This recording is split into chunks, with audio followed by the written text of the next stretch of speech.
dando recetas aquí. Amén. Gloria a Dios. Paz de Cristo, hermanos. Amén. En esta tarde, pues me siento contento de estar aquí ya en esta cuarta semana. Gracias a todos por seguir asistiendo, los que están aquí, los que nos están viendo por YouTube.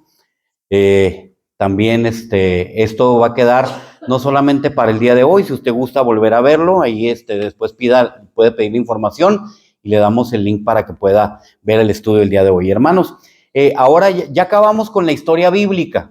Ahora vamos a ver y vamos a irnos rápido porque hay mucha información que ver. Vamos a irnos muy atrás en la historia y nos vamos a ir hasta el día de hoy. Vamos a ir recorriendo un poquito acerca de la historia del pueblo de Israel a partir de que el templo de Jerusalén es destruido. Y vamos a ver un poquito de qué relación tiene o cómo debemos de preocuparnos, qué es lo que deberíamos de ver con relación al pueblo de Israel y el pueblo cristiano, nosotros. En otras palabras, ¿en qué nos afecta, en qué nos beneficia, o en qué nos perjudica, o qué nos importa el hecho, todo lo que está pasando en Medio Oriente ahorita?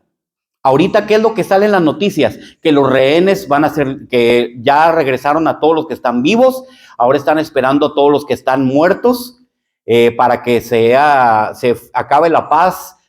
Termine la guerra y empiece la paz con el grupo terrorista Hamas, que está dominando ahí en lo que es la franja de Gaza. Ahorita vamos a ver un poco de geografía, un poco de esto. La próxima semana, les aviso, hermanos, vamos a ver un poco de arqueología bíblica. Muchas de las veces podríamos nosotros enseñarles fotos de los viajes que tenemos, pero muchas de las veces van a ver, ¿y eso qué? ¿Y eso qué tiene que ver? Esos pedazos de piedra que están ahí tirados, ¿en qué nos beneficia? Hermanos, muchas de las veces lo que encuentran, la arqueología, es evidencia de que la Biblia está hablando la verdad. Es prueba física de lo que está, las historias que leemos son reales. Muy bien, vamos a comenzar. El primer ministro de Israel, Benjamín Netanyahu, ha declarado en muchas ocasiones que los cristianos evangélicos son y somos los mejores amigos de Israel, incluso más que los países aliados y que los varios países del mundo. Él ha estado y ha hablado en convenciones, conferencias que se han hecho ahí en Israel y en Estados Unidos, y él ha hablado y ha dicho, los cristianos evangélicos son ahorita los mejores amigos de Israel en el mundo. ¿Por qué? ¿Por qué es eso? Este hombre, pues mi tocayo, le dicen Bibi también, es su apodo. ¿Cuál es, hermanos? Pero ¿por qué existe, hermanos, este amor del pueblo cristiano evangélico hacia un pueblo que el mundo entero en este momento odia y condena? Porque ¿qué es lo que le están diciendo a Israel y a todos los judíos? Genocidas, están matando de hambre a la gente en Gaza, están haciendo esto, están haciendo lo otro, oprimen al pueblo palestino, no lo dejan progresar. Pero en realidad, a pesar de eso, ¿por qué el pueblo cristiano evangélico sigue amando ahorita la nación de Israel y a todos los judíos? ¿Por qué? Vamos a ver eso. Aquí se mira diferentes naciones, cristianos de diferentes naciones levantando sus banderas en apoyo al actual Estado de Israel. Porque no es una república, es un Estado. Medinat Israel es el nombre en hebreo del Estado de Israel. Muy bien. Entonces, hermanos, ¿tiene razón el actual Estado de Israel en pelear la tierra que actualmente ocupa? Porque ese es el problema o la razón de la guerra, que dicen que ellos ocuparon tierra de las personas que ya vivían ahí y los corrieron. Así como Estados Unidos ocupó toda la parte que ahorita es California, Arizona, Nuevo México, Texas, ellos invadieron Texas y nos lo quitaron a la mala. Y eso sí está más que comprobado, y por la fuerza, en 1847 la guerra de Estados Unidos con México, y nos quitaron más de la mitad de nuestro territorio. ¿Y quién dijo algo? ¿Y quién nos defendió a nosotros? Nadie. Nosotros también tendríamos el mismo derecho que estas personas que están reclamando. Pero en realidad, hermanos, más que si quitaron o no quitaron, tienen razón en pelear lo que ya tienen. Tienen el derecho a pelear por este pedazo azul, porque ellos ya habían conquistado y aquí les están quitando este pedazo de aquí. Esto se conoce como los Altos del Golán. Esta parte, esto y todo esto lo conquistaron en el año 1967. Ya regresaron esto, tuvieron paz con Egipto, primer país árabe que reconoce a Israel y firma la paz en 1979. ¿Qué le costó la vida al presidente de Egipto el haber firmado esa paz? La Franja de Gaza, aquí en esta partecita donde estoy apuntando, es en donde está esa guerra.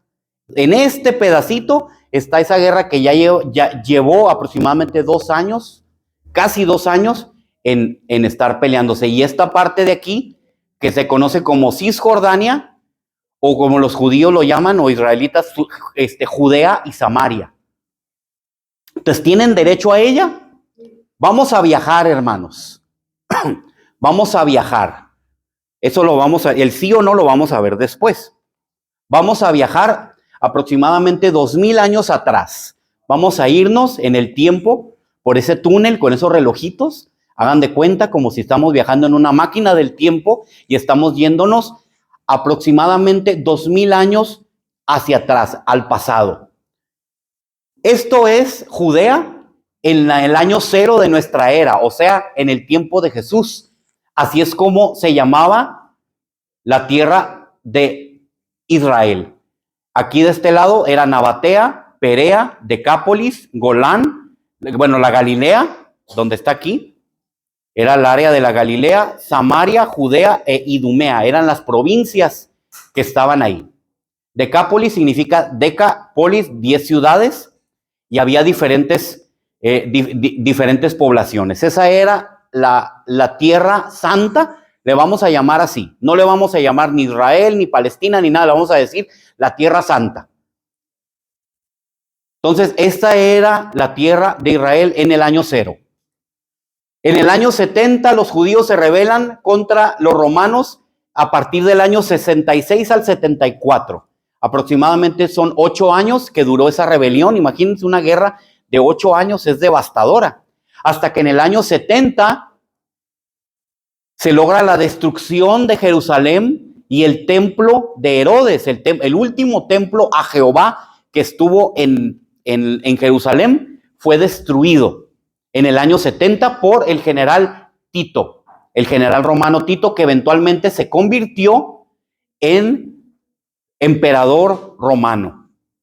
Su padre Vespasiano fue el que lo mandó, él era el emperador y lo mandó a destruir Jerusalén. Aquí vemos, hermanos, esta partecita de aquí donde estoy apuntando, que se están llevando los tesoros del templo, entre ellos el candelabro, que se conoce como menorá.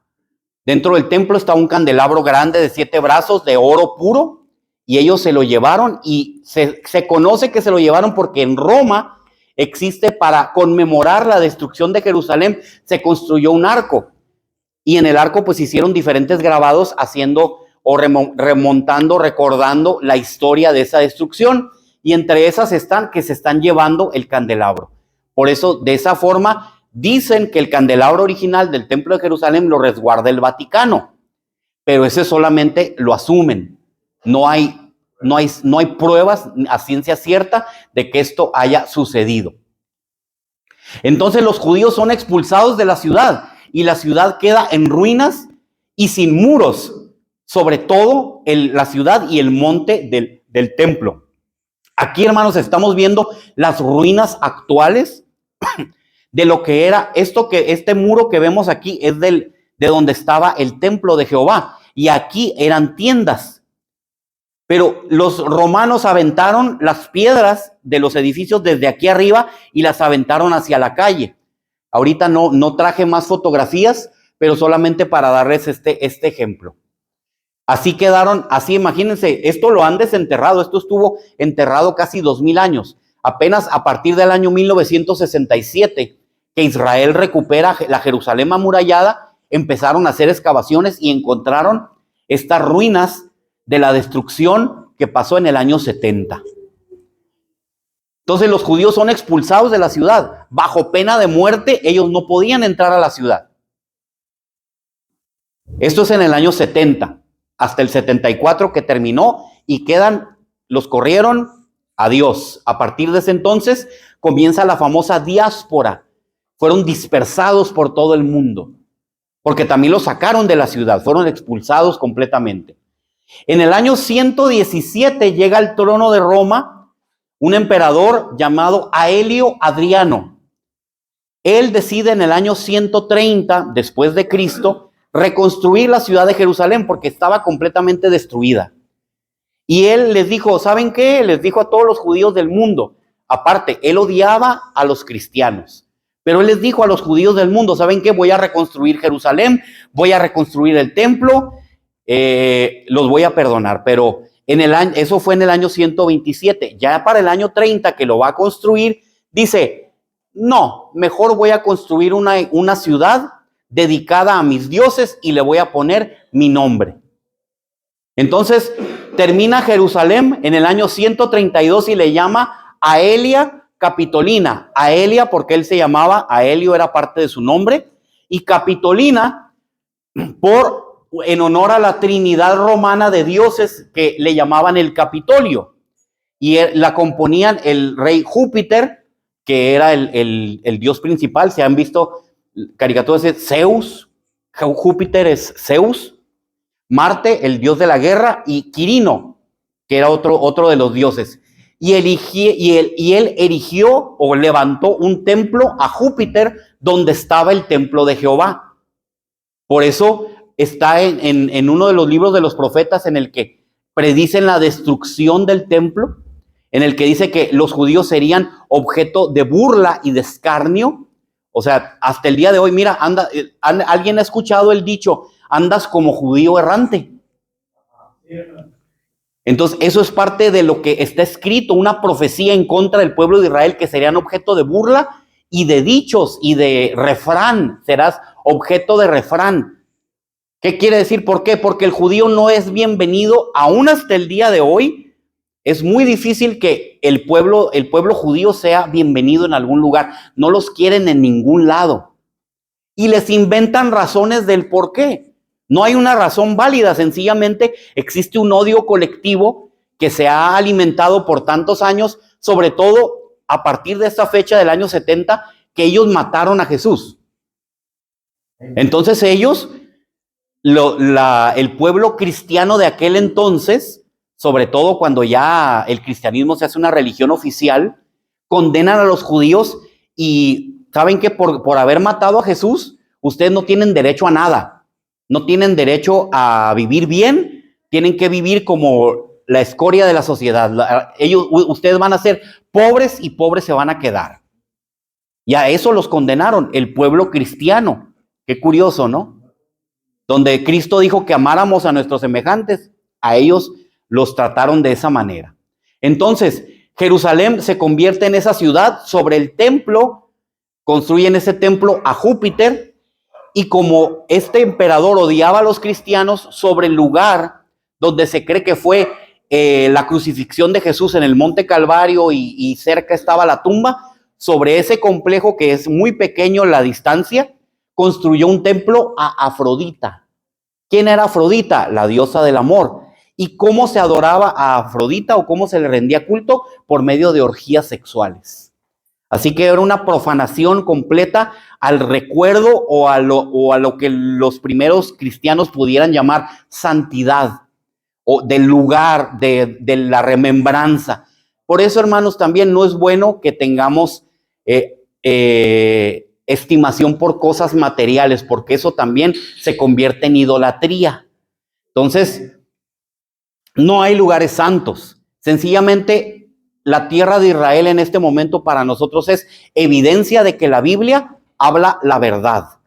En el lugar en donde sucedieron todos los eventos que nosotros leemos en la palabra de Dios, por eso para nosotros le decimos que es tierra santa, pero no porque tenga en realidad una santidad o para cuando uno vaya, oh, ya estoy en la tierra santa.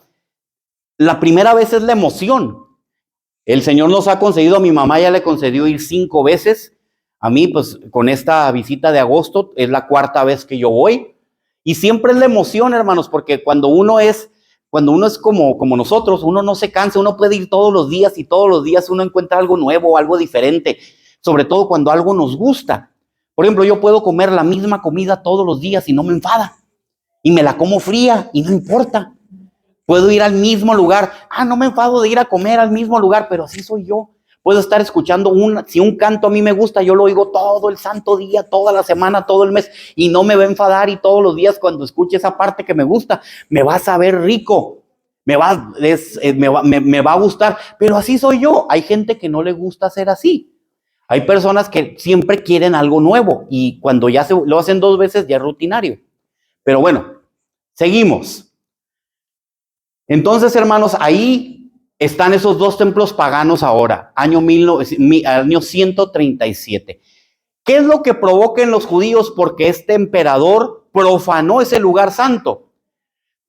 Se levanta una rebelión por esa profanación de la ciudad, liderada por un hombre que se llamaba Simón Bar Kokhba. Bar Kokhba quería decir el hijo de la estrella, porque decía una de las profecías que de David surgirá una estrella, pero eso se refería al Mesías, cuando habla el profeta acerca de que de la casa de David surgirá una estrella.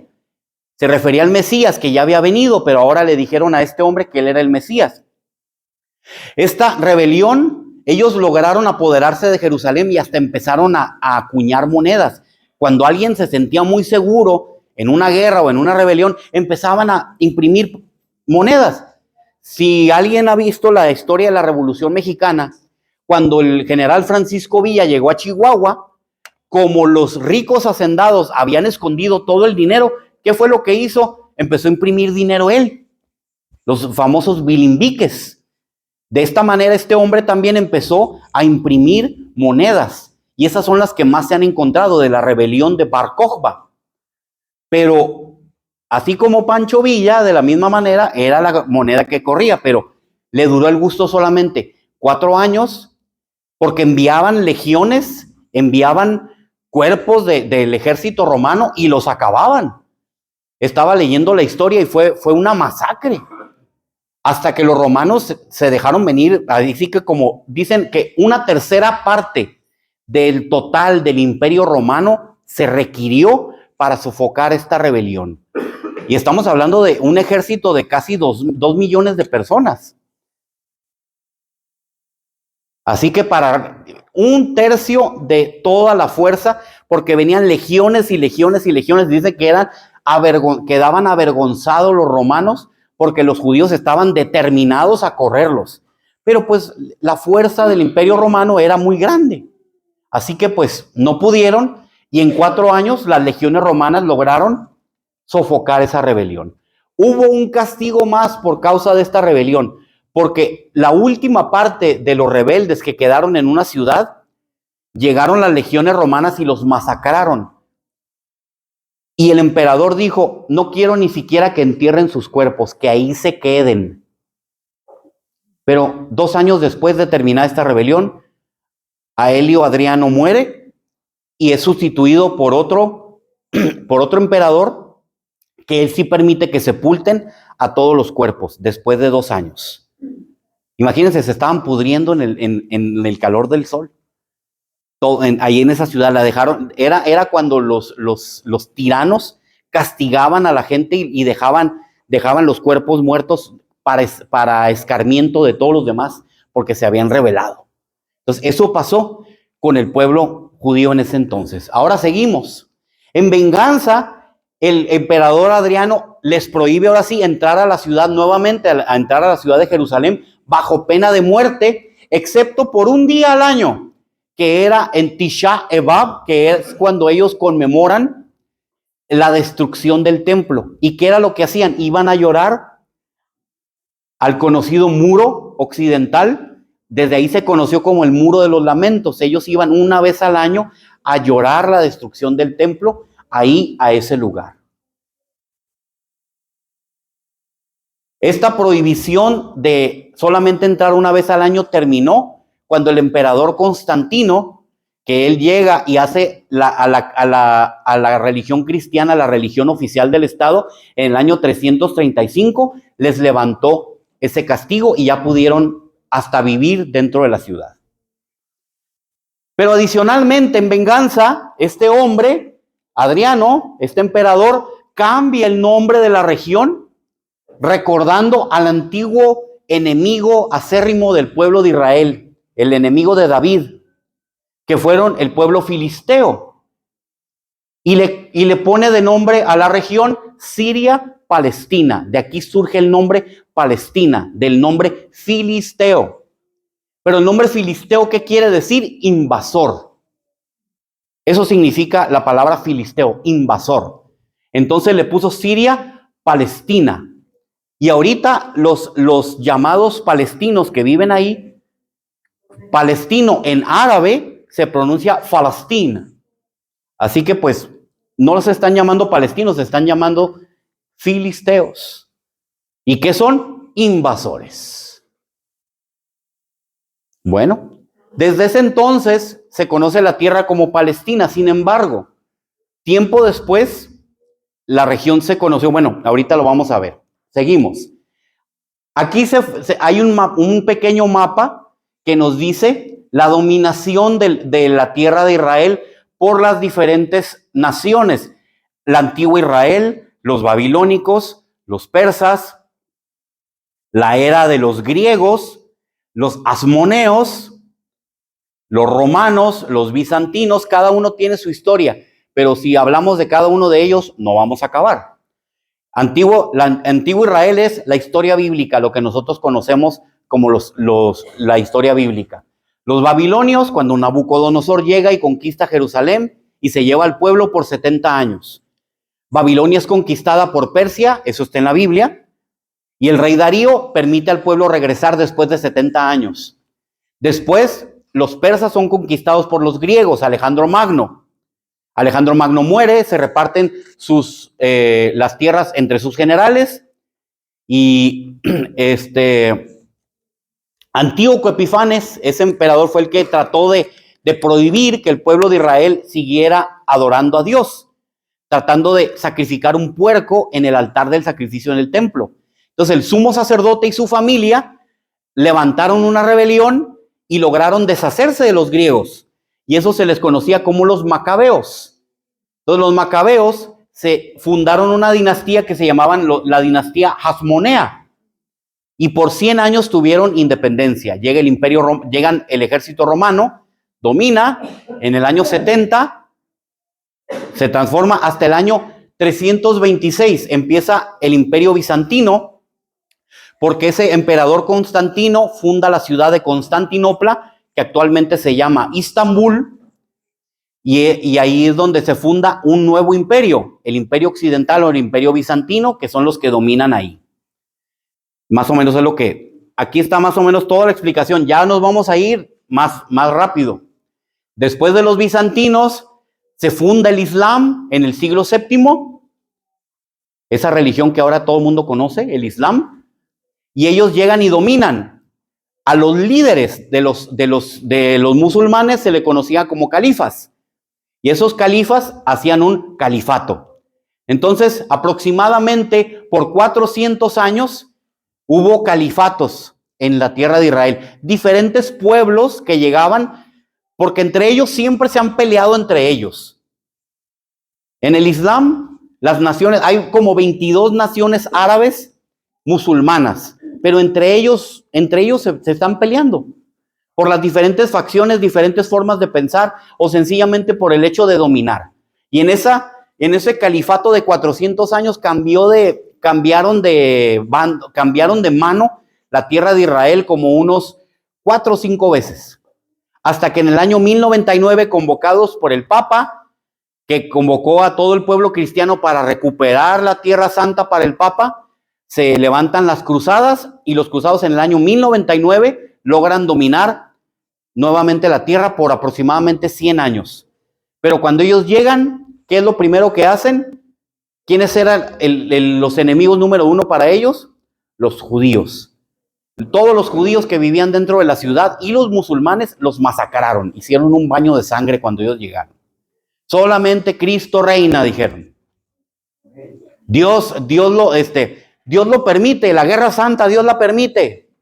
Entonces ellos marcharon y dominaron por 100 años. Pero fue un reino muy débil. Se levanta un hombre, un esclavo que se hace rey, llamado Saladino. Entonces Saladino conquista Jerusalén en el año 1291 y se inicia la era de los mamelucos. También conocemos los mamelucos como las pequeñas pijamas que se le ponen a los niños. Pero esa palabra original viene de nuevamente un grupo diferente, una dinastía árabe musulmana diferente. Después, como les digo, se pelean entre ellos. En el año 1521 llegan los ahora llamados el país de Turquía. Antes se le conocía como el Imperio Turco Otomano.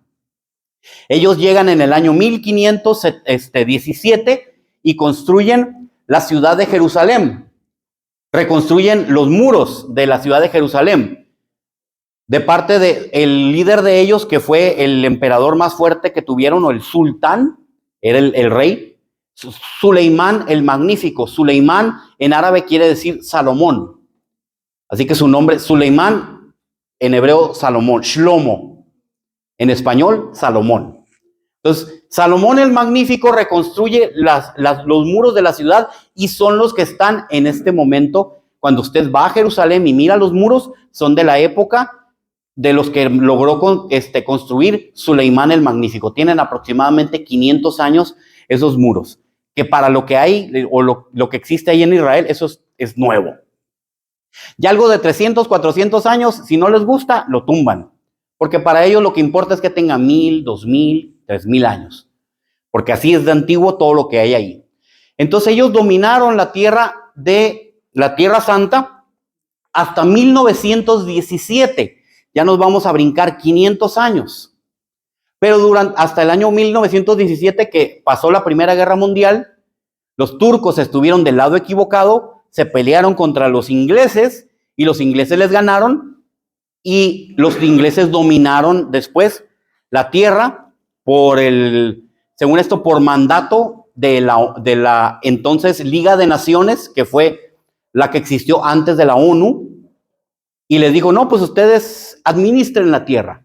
Entonces, por 30 años hicieron el mandato británico sobre Palestina. En todos estos años, aquí es lo que dice aquí, pero hermanos, en todos estos años, desde el año 330 hasta 1917, la tierra no volvió a llamarse Palestina. Los europeos o los cristianos que vivían en Europa eran los únicos que le decían Palestina. Pero para los árabes y para los habitantes de la tierra, la conocían como el sur de Siria. Y Jerusalén no era una ciudad importante para ellos. La capital del área para ellos era Damasco. Todavía la ciudad de Damasco existe, es la capital de lo que ahora se conoce como Siria. Entonces no se volvió a llamar Palestina, se llamaba el sur de Siria. Y Jerusalén no era capital de nada, era una simple ciudad. No le daban importancia. Y curiosamente, para los cristianos, pues sí, eran los que más le dábamos importancia a los cristianos y los judíos. Pero los árabes no le daban, pues sí, también ahí sucedió algo para el Islam, pero pues para eso ya están los edificios islámicos ahí y pues qué bueno. Pero no le dieron importancia, no la cuidaron. Hasta el año 1917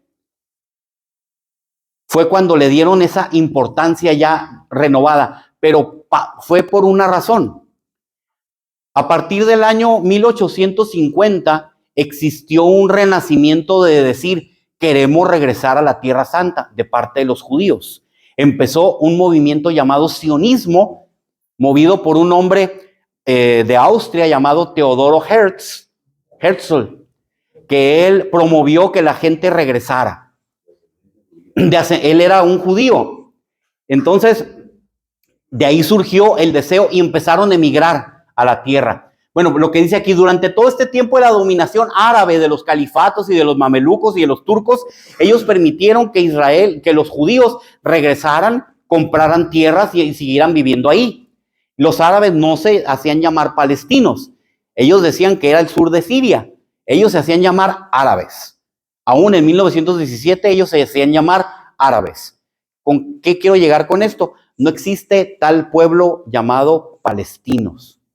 Todos son árabes. Ellos se dicen ser palestinos a partir de 1964. Ahorita vamos a ver por qué. El Imperio Británico conquista, esta es una foto, no es una pintura. Él era el general Edmund Allenby. Él conquistó la ciudad de Jerusalén en 1917 y por respeto a la ciudad, él no entró a caballo ni en carro, él entró a pie. Entonces el Imperio Británico conquista la tierra y le llama Palestina. Y a todo el que nació en Palestina le dio la nacionalidad palestina a partir de 1920. Así que judíos, cristianos o musulmanes, todos eran palestinos. Todavía los antiguos líderes judíos decían, pues es que el pueblo palestino dice, yo también era Palestina, dijo una primer ministro llamada Golda Meir. La entrevistaron y le dijeron, yo también era Palestina. O sea, ¿qué están peleando ellos de que son palestinos? Yo también era Palestina. Entonces, ¿qué fue lo que pasó? Empezaron a comprar más tierra los judíos y los árabes se sintieron desplazados. A partir de ahí comenzó ese conflicto por tierras. Peleas.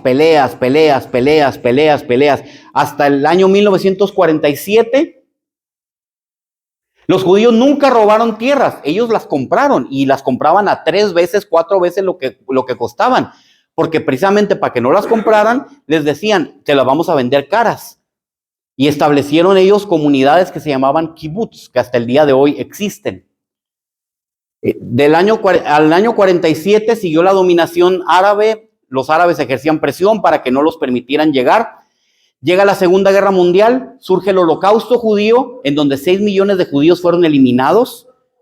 Y los que sobrevivieron trataron de llegar a la tierra de Palestina. Pero los británicos impidieron que ellos llegaran. Iban barcos como este y en ningún puerto los querían recibir. Y llegaron ahí y fueron detenidos. Ellos nomás llegaron al puerto de Haifa, en Israel, y sencillamente se bajaron del barco y se subieron a otro y los llevaron presos. ¿Por qué? Porque ellos querían una mejor vida y no los dejaron. Entonces, ¿por qué? Porque los árabes se sentían apabullados. Se sentían que los iban a dominar, por eso no queremos más judíos. Bueno, ni modo. Sucedió. La ONU en 1947, porque los británicos dijeron, ya no podemos, porque tanto judíos como árabes los empezaron a atacar para correrlos, y los británicos dijeron, no, ya no vale la pena, nos vamos. La ONU decide partir la tierra y crear una nación árabe y una nación judía. Los judíos dijeron que sí, los árabes dijeron que no. Se votó en las Naciones Unidas la propuesta, 33 a favor, 3 en contra y 10 abstenciones. Este era el plan. Esta era la parte judía y esta era la parte árabe que se les iban a dar. Los judíos dijeron, sí queremos, porque ellos no tenían nada. Pero ellos, los árabes, a pesar de que ahí era donde ellos vivían, dijeron, no. Les dieron la parte más rica, la parte más fértil. No quisieron. En el 14 de mayo del 47, Israel proclama su independencia y al día siguiente 7 naciones árabes los atacan. Y durante 9 meses estuvieron peleando. Israel, toda esa tierra que originalmente no iba a ser de ellos, la pudieron conquistar. Y duplicaron el territorio que tenían por medio de una guerra. Entonces, toda la gente árabe que vivía en esas aldeas, nadie les dijo que se fueran. Ellos se fueron porque quisieron. Pero en una guerra se pierde territorio. Entonces, cuando ellos ya quisieron regresar, les dijeron, no, ya no puedes regresar, ya perdieron, ya es de nosotros. Y a partir de ahí es de donde ellos dicen, y se forman los refugiados palestinos, y dicen, nos robaron la tierra, no tienen derecho, y empieza a formarse todo el problema de refugiados palestinos. Lo único que no pudieron sostener o recuperar los judíos fue la ciudad de Jerusalén. Ellos la perdieron en la guerra de independencia y por 19 años no tuvieron acceso a ella. En junio, el 5 de junio del 67, Israel vuelve a ser amenazado por 5 países. Pero en 6 días y con la ayuda de Dios, ellos pudieron conquistar y echar fuera a 5 países árabes, un país pequeño, sin armamento, contra un ejército 3 veces mayor que él, lo pudieron eliminar en 6 días. Y recuperaron la ciudad de Jerusalén y todos sus alrededores, y el territorio lo triplificaron. Si ya tenían territorio, ellos recuperaron y se hicieron 3 veces más grandes. Pero hermanos, ahora la tierra de Israel, la tierra santa se llama Israel y está en poder del pueblo que Dios eligió y le prometió a Abraham.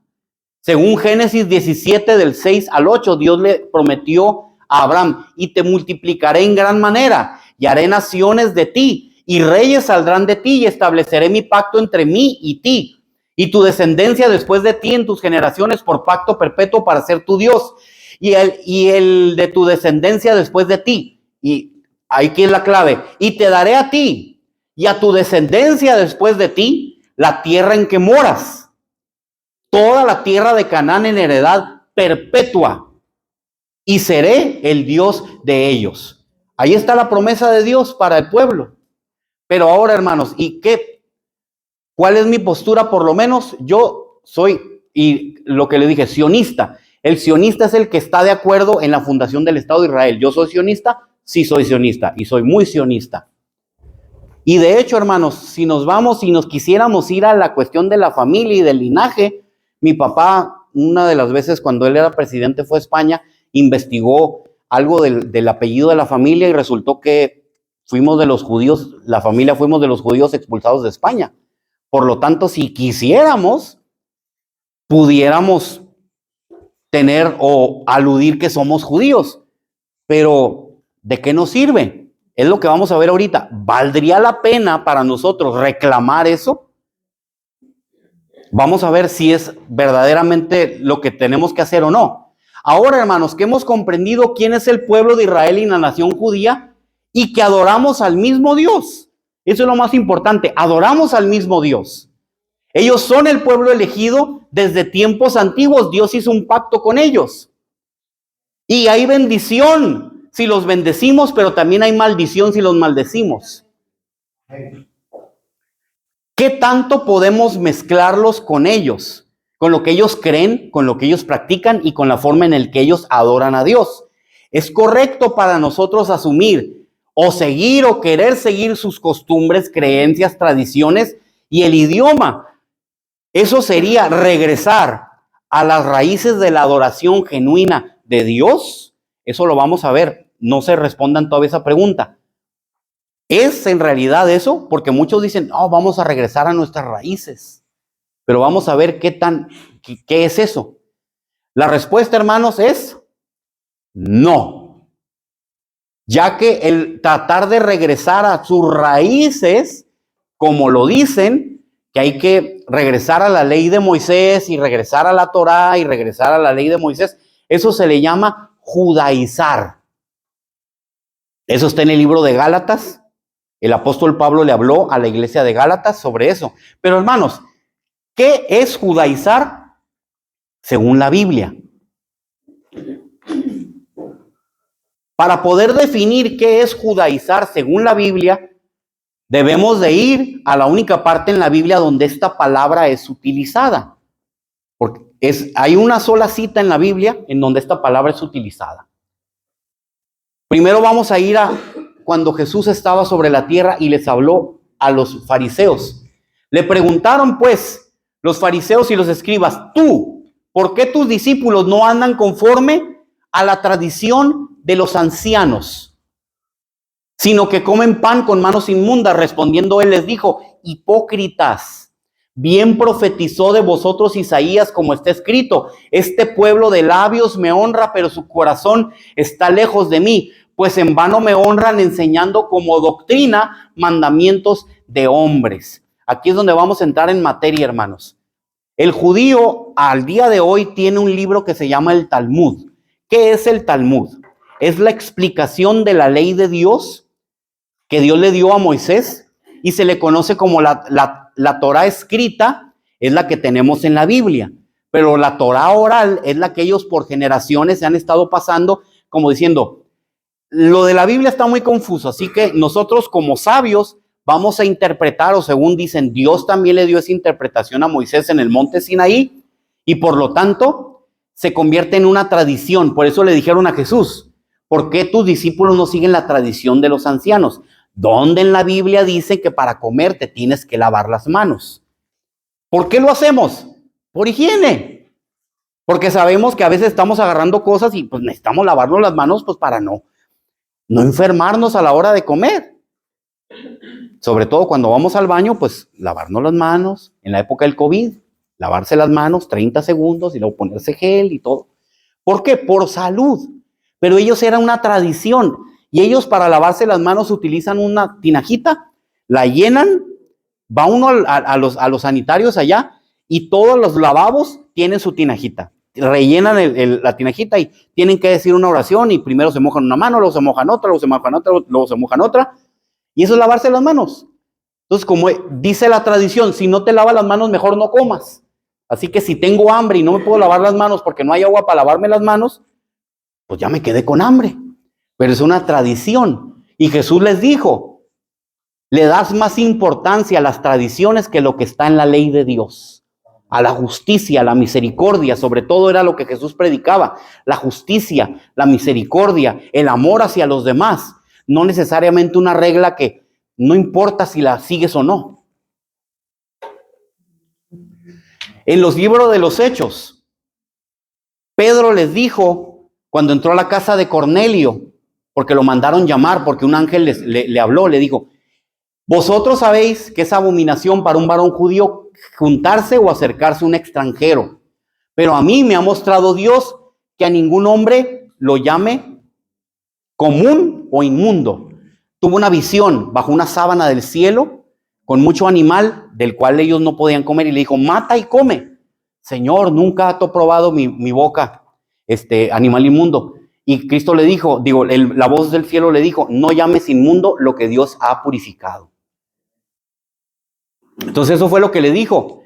Dios me mostró que no los llame a ustedes inmundos. Y Pedro les predicó, les presentó el mensaje del evangelio. ¿Y qué pasó sobre ellos? Descendió el fuego del Espíritu Santo sobre ellos y hablaron en otras lenguas. Y se maravillaban los judíos porque pensaron que nada más era para ellos. Y ahora también sobre los gentiles se manifiesta el Espíritu Santo. Ellos fueron los primeros gentiles en lo que se conoce ahora como Cesarea Marítima, en la ciudad donde vivía Cornelio y donde se manifestó el Espíritu Santo por primera vez sobre los gentiles, sobre los no judíos. En el libro de los Hechos, en el capítulo 11, oyeron los apóstoles y los hermanos que estaban en Judea que también los gentiles habían recibido la palabra de Dios.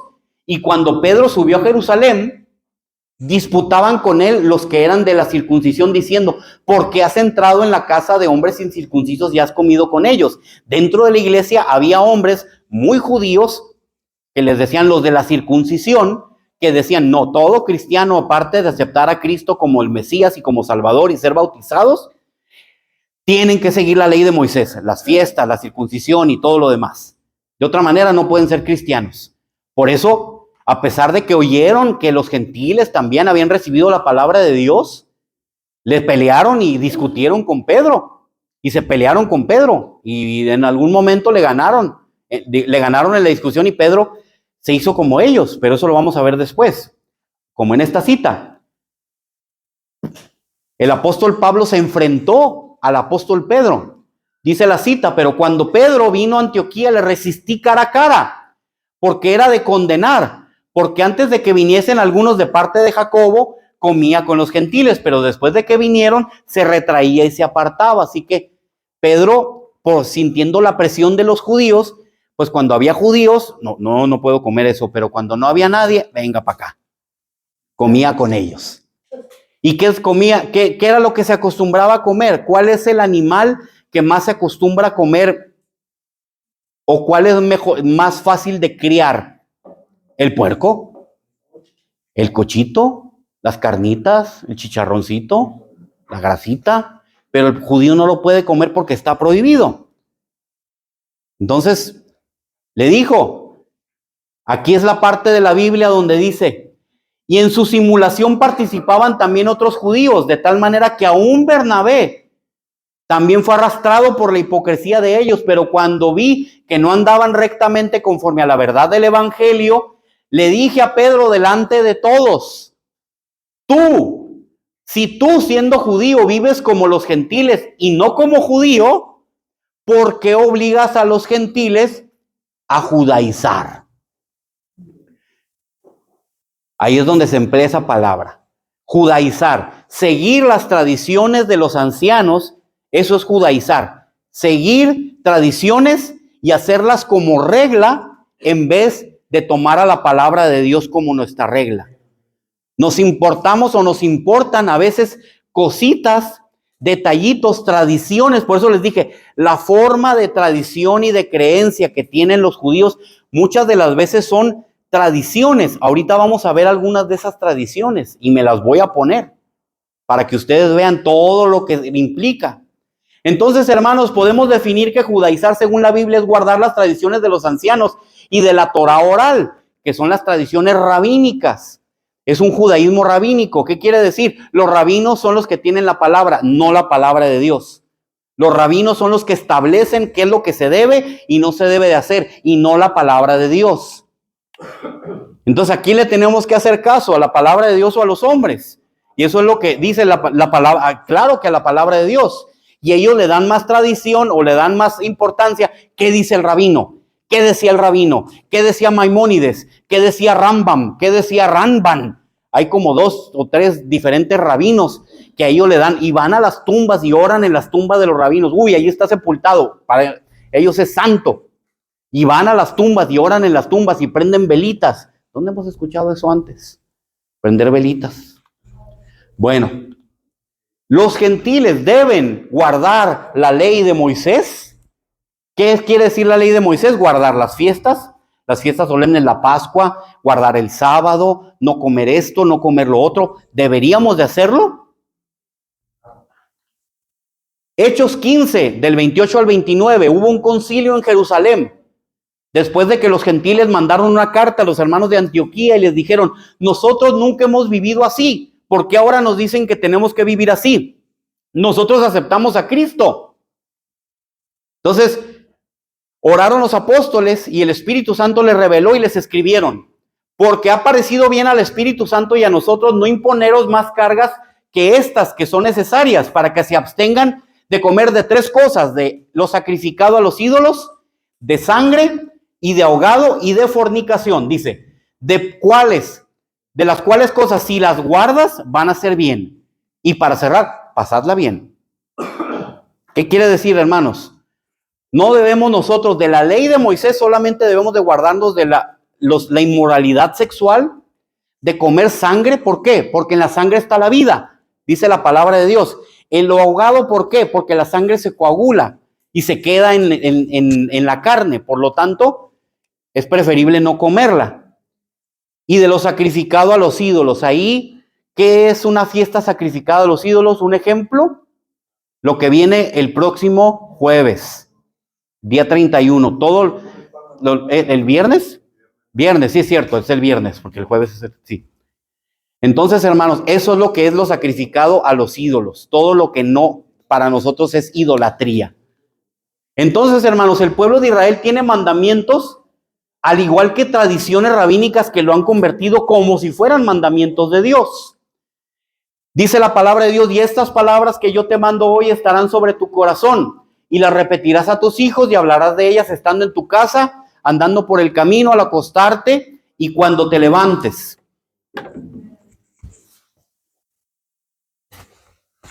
Y una de esas tradiciones, hermanos, es una tradición o una interpretación literal de lo que habla ese pasaje. ¿Qué quiere decir esto? Que en todo momento tienen que hablar la ley de Dios, pero se toma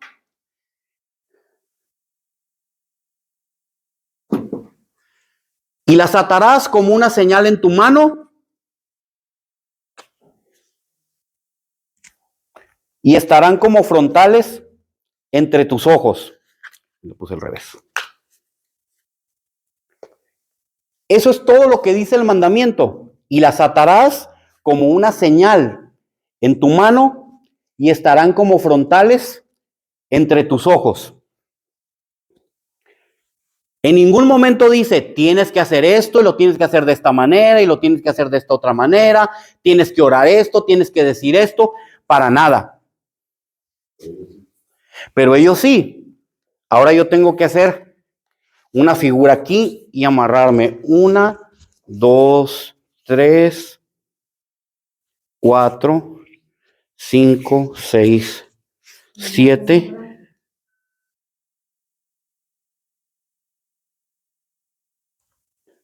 Y las atarás como una señal en tu mano. Y estarán como frontales entre tus ojos.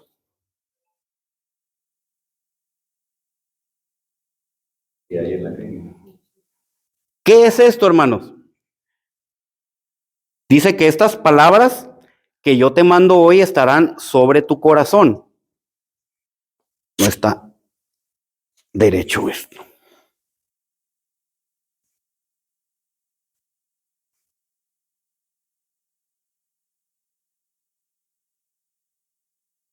Dentro de estas cajitas, estas citas bíblicas están escritas en un pergamino. Aquí dentro todas estas citas están escritas tanto aquí como aquí. Están escritas en un pergamino en piel de animal. Acuérdense lo que vimos en la primera plática, hecho por un escriba a mano.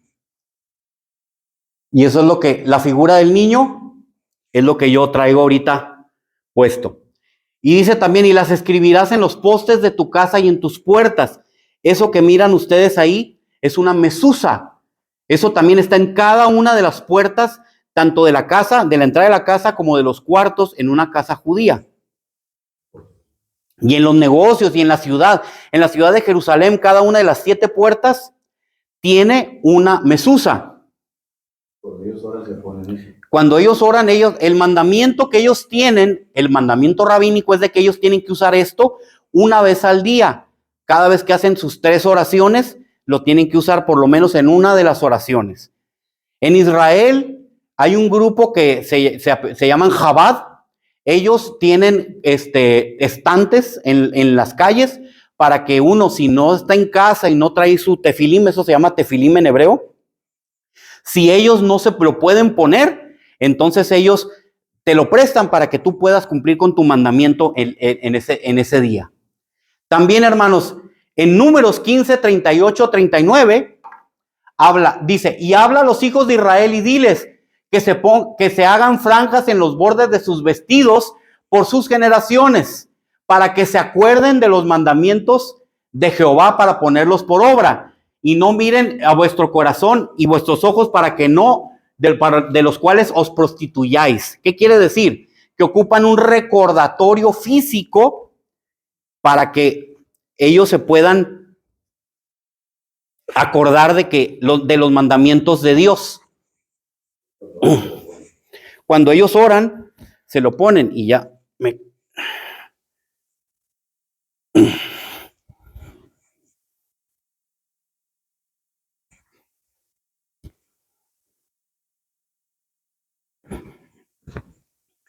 Y el último. No, es que sí, esta es la grande, de hecho. Es la extra grande. Pero tengo mucho que no me la pongo.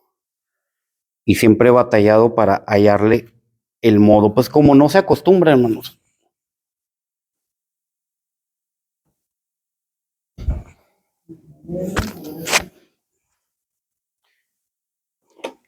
Esto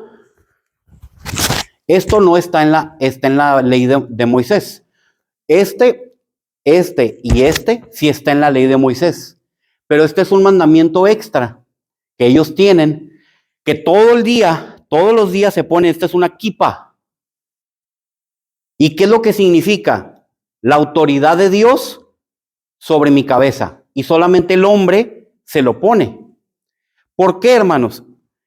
Recuerden, y esto es algo que nosotros tenemos en la iglesia.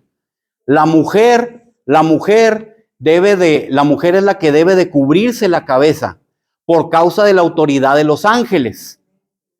Dice la palabra de Dios, cuando la mujer ore o profetice, cúbrase su cabeza por una causa de autoridad. ¿Por qué creen que nadie más que el hermano Ángel, el hermano Arturo o mi papá pueden imponer la mano sobre la cabeza de uno cuando oran? Porque el hacerlo, estamos ejerciendo una autoridad espiritual que ellos recibieron cuando fueron ungidos para el ministerio. Entonces, por eso, para ellos decir, Dios domina mi vida, Dios es el dueño de mi vida, por eso yo uso esto y no me lo quito solamente para bañarme. Solamente cuando ellos se bañan es cuando ellos se ponen esto. Ellos solamente, no, sí, el judío por naturaleza ellos se bañan todos los días. El judío se baña todos los días por razones rituales. Hay otros que sí son los que no se bañan, pero bueno. Entonces, hermanos, eso es uno de los partes. Si se fijan, hay diferentes tipos. Esto es un talit. Una enseñanza bíblica, hermanos, que quiero decirles, esto también en la Biblia se conoce como filactería. Si usted en los evangelios lee cuando Cristo les dice, y cuídate de los fariseos que hacen sus filacterías grandes. Los fariseos, ¿quiénes eran? Eran los maestros de la ley en la época de Jesús. Y ellos traían esto y se los hacían todavía más grandes para que la gente viera, oh, mira, qué santo soy. Y por eso lo hacían. Y decía Jesús, les dijo Cristo, bueno, ellos ya tienen su recompensa, pero no hagas como ellos hacen. Pero el Señor, como era un judío observante, el Señor también traía, porque lo importante de esto vienen siendo estas son las franjas. Esto se le conoce como tzitzit. ¿Ustedes recuerdan una cita bíblica donde fue usado esto? Cuando el Señor estaba en Capernaum y iba hacia la casa de Jairo y la gente lo apretujaba y llegó la mujer con flujo de sangre, por 12 años que sufrió de flujo de sangre. Y dice que no pudo llegar y luego dice, si tan solo tocar el borde de su manto, yo seré sana. Entonces la mujer alcanzó a tocar solamente esto del manto del Señor y ella fue sana de su azote. Y el Señor supo, porque virtud salió de él. Alguien me ha tocado. Hasta que la mujer, y ya él le perdonó a la mujer su pecado. Entonces, hermanos, eso es parte de lo que se utiliza. Entonces, hermanos, hay otra cosa aquí. Ahí disculpen.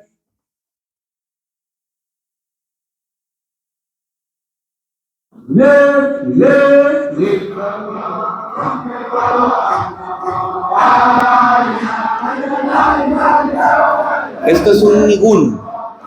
Los judíos lo utilizan, sobre todo los religiosos, para llegar a un éxtasis. Lo voy a decir así. Esto, de ahí vienen nuestros cantos de júbilo. Provocan una euforia. Mientras más rápido.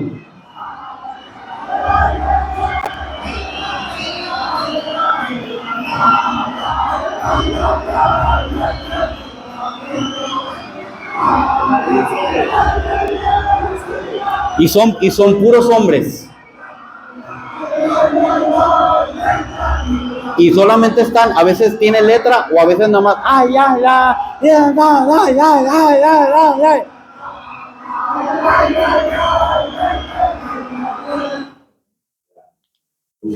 El bar mitzvah tampoco está en la Biblia, pero es un ritual que ellos hacen para que sus niños o sus hombres de 13 años lleguen, lean la Torah por primera vez.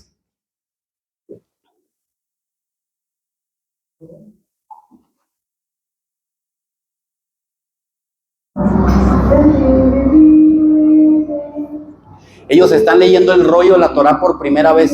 Eso lo filmamos en 2023, cuando fuimos en el 2023. Es en el Muro de los Lamentos.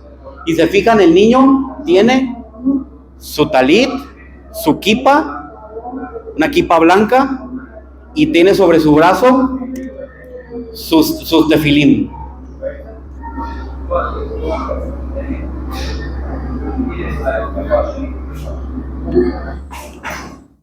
Hermanos, pero nosotros nuevamente necesitamos esto. No lo necesitamos. Para la salvación, yo no necesito esto. No necesito ningún distintivo que me diga: tú con esto eres un hijo de Dios. Tú con esto has sido salvo. Tú con esto tus pecados te son perdonados. O con esto yo no me voy a ganar la entrada al cielo. Porque esto ya no fue para mí. Esto fue para ellos. Y ellos lo han tomado como algo literal.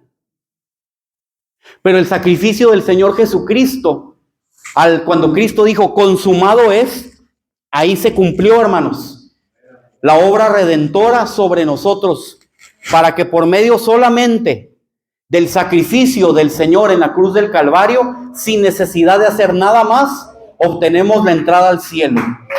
Porque eso es lo que Dios nos ha prometido. Hemos sido injertados en la rama del olivo. No hace falta tradiciones, no hace falta absolutamente nada para decir yo soy un hijo de Dios. Solamente tenemos que seguir lo que nos dijeron. Hermanos, les recomendamos esto. Pero todo lo demás, hermanos, si usted llega a escuchar que alguien le dice tiene que guardar esto, tiene que hacer esto, que porque es la originalidad, eso es mentira. Y ahí sí que es una mentira del diablo. Y el Señor lo reprenda, porque hasta por ahí nos quiere el diablo engañar a nosotros. Entonces, hermanos, de esta manera terminamos el día de hoy. Les agradezco. Espero que haya sido de bendición e informativo para ustedes. Y curiosamente estas son 100% orgánicas, o sea, es de animal. Aún estas cajitas son de piel de vaca o de algo así. Todo es orgánico, todo, por eso cuesta muy caro esto. Pero es precisamente, lo compré para poder enseñar, para poder compartir. Hermanos, Dios los bendiga, Dios los guarde. Esta ha sido mi participación. La próxima semana terminamos el ciclo de temas. El Señor los bendiga y los guarde.